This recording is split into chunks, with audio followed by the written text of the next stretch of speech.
Alright, here we go.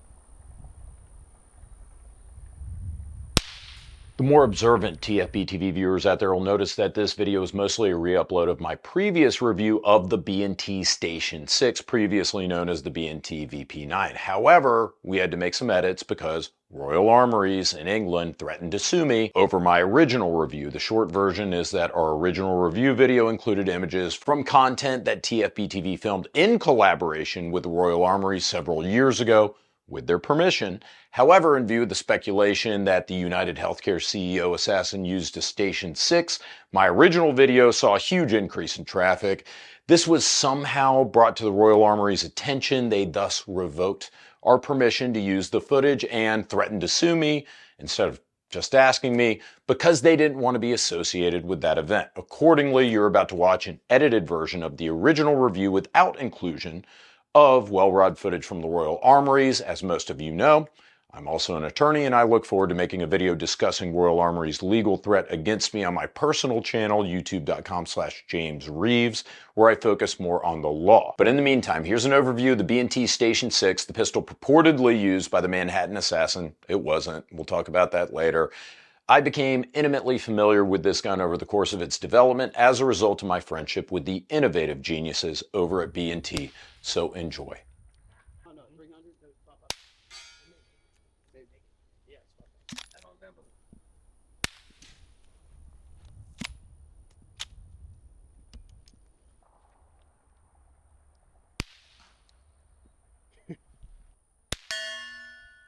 There's quite a few videos out there about the Welrod pistol, but not so much about the newer B&T VP9 or the brand new B&T Station 6.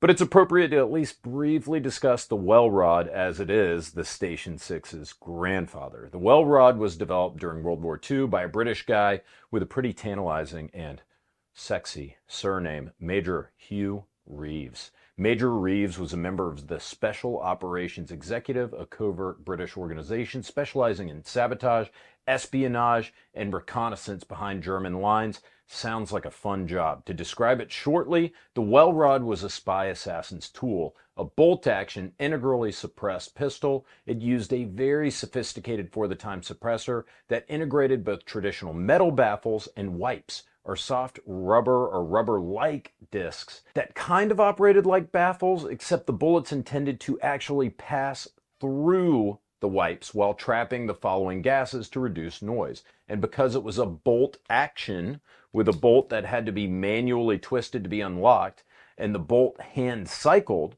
all the propellant gases, all the noise was directed downrange into the suppressor, and there was no action noise.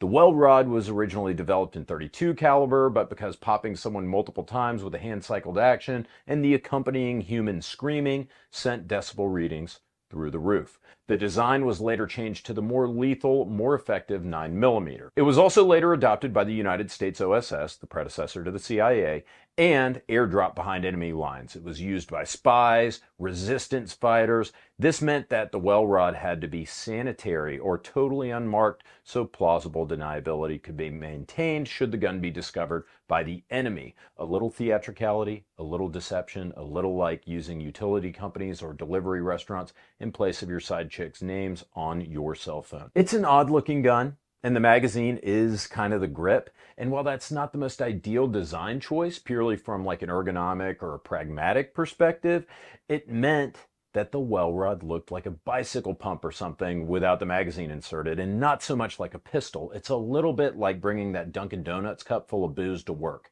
You know it's booze, you think that everyone else thinks it's booze, but because it doesn't look out of place, no one even imagines that it's a cup half full of king cake vodka and mocha swirl. It's a little like that. Cool as it was, the Welrod was more or less retired after the Cold War, even though it saw some sporadic use even in the Gulf War. But the Welrod has captured the hearts and the imaginations of countless shooters who want to get their hands on that big black tube of perfect suppressification. Thank God one of those dreamers was probably some Swiss engineer with major pull at B&T who basically modernized and smallened the Welrod into what you see here today, the B&T Station 6. It wasn't exactly a fast trip to Super Silence Pistol Town. I remember first seeing the modern Welrod as the VP9 back in like 2018 or something. The name VP9 is one of the bigger names for a firearm in history, as it stood for Veterinary Pistol 9. The implication being that, yes, its predecessor was used for clandestine assassinations, and you could do that with the VP9, but the VP9 is intended to humanely put animals out of their misery, which is what's going to happen if you keep letting your dog shit in my yard, Fred. I know you watch these videos. I know you're watching this, dude. Don't test me, because I've got one of these now, and no one will miss Mr. Bojangles except for you. There will be no investigation. But haha, yeah, VP9, the veterinary pistol, sure. The interesting thing about the VP9 is it had a proprietary magazine similar to the Welrod, where a large section of the grip was actually part of the magazine. The good news is that it made it easier to conceal, and again, made the disassembled VP9 look a little bit more like a random object, not really a gun. But the bad news is proprietary magazine that was going to be pretty chunky, and it was probably going to be very expensive too. Apparently, for some reason, the ATF was not okay with this modification for import, that is, the magazine being a part of the grip. I'm sure it wasn't because it was too sinister. It's probably because it didn't meet like some bullshit technical requirement of 922 or something like that. But for whatever reason, they had to switch to conventional magazines. Accordingly, I saw the newer version, the Station Six, this one right here, at Gunfest 2021 for the first time, and I got to shoot it for the first time at B&T's U.S. headquarters in Tampa, Florida, aka the Switzerland of America. We shot it at an indoor range, and even being indoors, the performance was pretty incredible. I made sure to put my order in to get one as soon as humanly possible, and here we are now, over a year later, and finally, I have mine. As mentioned, the VP9 and the Welrod used proprietary magazines, but the Station Six uses much easier to find 9-round 9mm 1911 magazines. That means that the Station Six still has a full-size grip whether it's loaded or not, so it's not necessarily as clandestine as the Welrod. But the good news is that there's a larger groove you can see in the grip at an area where, if you're brave enough to hack up your $2,300 Swiss pistol, you can cut that portion of the grip off and attach it to the magazine base plate as you see fit, or even maybe explore 3D printed options if you absolutely have to have the most covert concealable possible package. Also, like the Welrod, which was again a much larger pistol and used conventional baffles along with wipes, the Station Six uses one of two suppressors custom built for it. You can either go with the real deal Station Six suppressor, which I have here. It uses those rubber-like wipes that I talked about with no conventional baffles. This means you get the maximum possible suppression in the smallest possible footprint. The bad news is performance degradation shooting through those wipes begins to occur at around 10 rounds, and I think after about a box, we had pretty much completely blown through the wipes, and there was really no suppression. If that bothers you, I guess you're kind of missing the overall point of this pistol, which is meant to be like a one and done, quiet as possible deal. But you can also just get what B&T calls the training suppressor, which is the same suppressor as this one, just with conventional baffles. It's not going to be as quiet, but it's going to need far less service than this full wipe can. Another major difference between the Welrod and the VP9 and the Station Six is that the Station Six is indeed threaded 1/2x28, meaning that you can use any 1/2x28 threaded 9mm suppressor, or almost any, on here if you please. It takes away from the overall aesthetic and the point of the gun, but it's still nice to have the option if you just want to kind of screw around on the range without blowing through a bunch of wipes. Right now, I've got the wipe can only, but I probably will end up buying the trainer suppressor because B&T's engineers are ADHD as F, and they're probably going to discontinue this gun in like 3 years, like they do with almost everything else that's cool that they make, and the price of the gun and all the accessories going to go through the effing roof. So I may as well just stop being a bitch and just buy it now. And I would suggest you guys do the same thing, because with B&T, who knows? Speaking of suppressors, and this is the part that you guys want to hear, pun, but how is the suppressed performance of the Station Six? Isn't that silly? In a word, incredible. While I didn't meter the suppressor myself because I don't have a $15,000 proper decibel meter.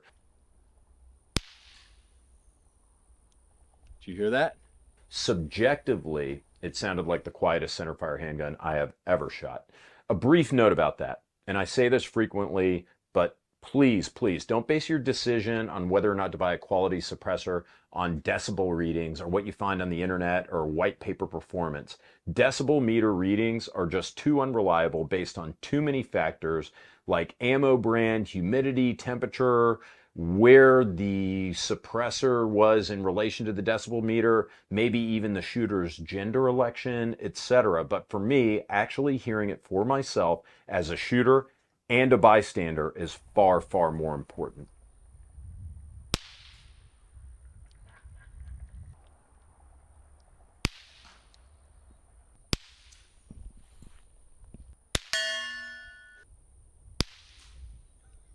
Oh no, 300. Pop up. Maybe. Yeah, it's pop up. I don't remember, but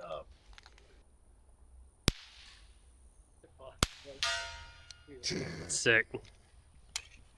To show you how messed up it is, I did a search for decibel level readings for the Station 6, and the results I found were everywhere between 120, very quiet, and 129 decibels, not that quiet. Quite a big swing. As someone who's fired dozens of suppressed 9mm, my subjective interpretation is that this gun, the Station 6, is probably the quietest suppressed 9 out there.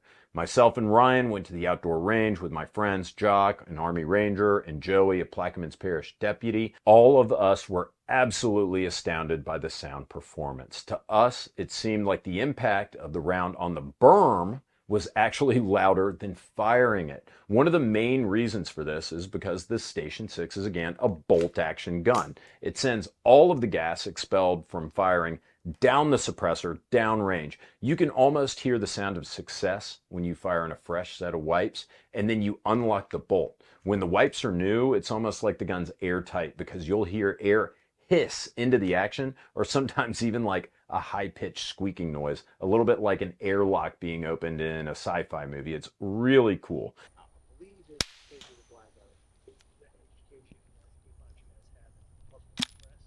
Bloop.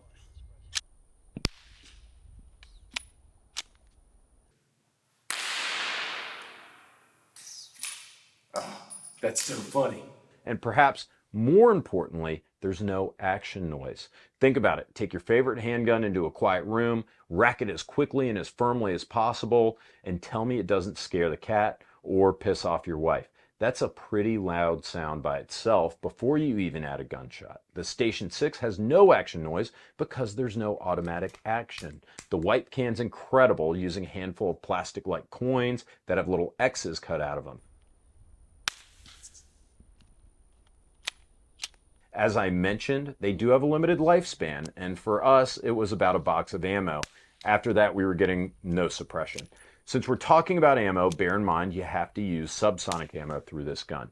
147 grain or higher will do just fine. We used Federal Syntech 150 grain. Many of you know that's my absolute favorite subsonic ammo because it has a polymer jacket and a lead-free primer, so it's cleaner to shoot than most conventional ammo. Quick note, the fastest way we found to cycle this thing is take your shot, open palm on the bolt, twist, pull, and then you should have it sideways at that point. So the casing, because as you can see, the ejection port here is at the top, you have to twist it sideways about 90 degrees or more to let that round out. Then same thing in reverse, palm, twist, and you're back on. So to conclude, is the Station 6 worth $2,300? Pretty spendy for a single stack 9 bolt action, huh?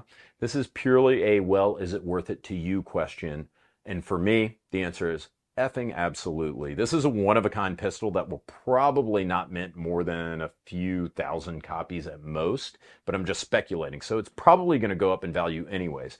Great gun for a collector to buy and stuff in the safe, or if you're like me and you shoot everything that you own, this one-of-a-kind shooting experience at the range makes it absolutely worthwhile. I also neglected to mention that the trigger is actually really good. Between 4.5 and 5 pounds, clean, crisp, like Lake Lucerne. And you know it's got that B&T Swiss construction, made by Swiss elves in the Swiss gun tree. fit and finish is absolutely flawless. You pick this thing up and it's like holding a baby made out of Rolexes. As you all know, if you've been watching the channel for a while, I do like to discuss negatives, even if it's an overwhelmingly positive review, as it is with this gun. Of course, we talked about the price. $2,300 for a bolt action pistol is pricey, but I think you know what you're getting. The only real negative that I have, the grip safety is a little finicky, and you need to be firmly on this grip safety if you want to get anything done with this gun. There were times where we would go to shoot and we'd have guys, they dip, and they'd say, what's wrong? What's wrong? Well, they weren't firmly gripping that grip safety, which is what you need to do. And that's really the only negative that I kind of perceive. So yeah, I mean, I think this thing's fun as hell. Yeah, I think it's a good investment. Yeah, and remember, Fred, there are even some pragmatic applications for this gun as well. Not to mention its instant range street cred. If you want to be the coolest guy at the range, just produce one of these, and both men and beautiful women will immediately surround you. Okay, mostly men. All right, only men, and most of them probably grizzly bears only, but this is still a really cool gun, okay? Guys, thanks a ton as usual for watching. Thank you to our Subscribestar supporters for watching. By this time, hopefully we have a Utreon account set up. As of today, as we sit here, I'm filming this video on March 11. We actually got banned from Patreon for giving away guns. So fuck those guys, I guess. We're only on Subscribestar now, and we are moving over to Utreon, or whatever. We're following Ian McCollum from Forgotten Weapons over there. We got a very nice message from the CEO today, very supportive of us. So if you want to support us, notice I didn't plug some horseshit video game for 30 seconds, right? In the middle of this video. That's because I don't like doing it. I don't take money for positive reviews. We're independent because of you guys supporting us on Subscribestar, and hopefully by now, Utreon, whatever. Anyways, I'm just glad you're watching, guys. Take care.